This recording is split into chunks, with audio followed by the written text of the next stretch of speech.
ഇവിടെ ഒരാളുടെ ഡൗട്ട് കണ്ടോ, ഹിപ്പ് അപ്പായിട്ട് നിർത്താനായിട്ട് സാധിക്കുന്നില്ല. ഇതൊരു ആർച്ച് പോലെ ആവാണ്. ചിലരെ സ്വിമ്മിങ് പഠിപ്പിക്കുന്ന സമയത്ത് ഇതുപോലെ കണ്ടിട്ടുണ്ട്. നമ്മളിങ്ങനെ വഞ്ചി പോലെ അല്ലെങ്കിൽ നമ്മൾ ചന്ദ്രക്കല പോലെ ഇങ്ങനെ നിൽക്കും സ്വിം ചെയ്യുന്ന സമയത്ത്. കാല് മുകളിലുണ്ടാവും, തല മുകളിലുണ്ടാവും, ബോഡിയൊക്കെ വെള്ളത്തിന്റെ അടിയിലേക്ക് താന്നിരിക്കും.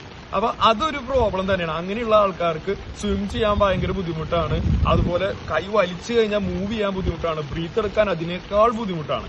അപ്പൊ ഇങ്ങനെയുള്ള ആൾക്കാർ ചെയ്യേണ്ടത് എന്താണെന്ന് വെച്ച് കഴിഞ്ഞാൽ നന്നായിട്ട് ഫ്ലോട്ട് ചെയ്ത് പഠിക്കുക എന്നുള്ളത്. ഫ്ലോട്ട് ചെയ്യുന്ന സമയത്ത് കൈ രണ്ടും സ്ട്രെയിറ്റ് ആവണം, കാല് രണ്ടും സ്ട്രെയിറ്റ് ആവണം, മാക്സിമം ബോഡി സ്ട്രെയിറ്റ് ആയിട്ട് പിടിക്കാനായിട്ട് നോക്കണം.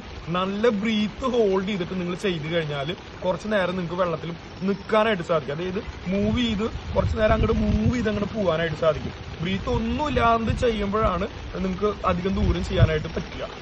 നന്നായിട്ട് ബ്രീത്ത് എടുത്ത് ഹോൾഡ് ചെയ്ത് പിടിച്ചതിന് ശേഷം നിങ്ങൾ ഫ്ലോട്ട് ചെയ്ത് കഴിഞ്ഞാൽ, വോളിൽ ചവിട്ടിയിട്ട് ഫ്ലോട്ട് ചെയ്ത് കഴിഞ്ഞാൽ നമുക്ക് കുറച്ച് ദൂരം അങ്ങ് ചെയ്യാനായിട്ട് സാധിക്കും. അങ്ങനെ ചെയ്യുന്ന സമയത്ത് ഞാൻ നേരത്തെ പറഞ്ഞ പോലെ തന്നെ മാക്സിമം ബോഡി സ്ട്രെയിറ്റ് ആക്കാനായിട്ട് നോക്കുക. അപ്പൊ ഈ ആർച്ച് പോലെ ആവുന്ന ആ പ്രോബ്ലത്തിൽ നിന്ന് നമുക്കൊരു വിടുതൽ ലഭിക്കും. വീഡിയോ ഇഷ്ടപ്പെട്ട് കഴിഞ്ഞാൽ ജസ്റ്റ് ലൈക്ക് ചെയ്യാനും ചാനൽ സബ്സ്ക്രൈബ് ചെയ്യാനോ അല്ലെങ്കിൽ ഫോളോ ചെയ്യാനോ മറക്കരുത്.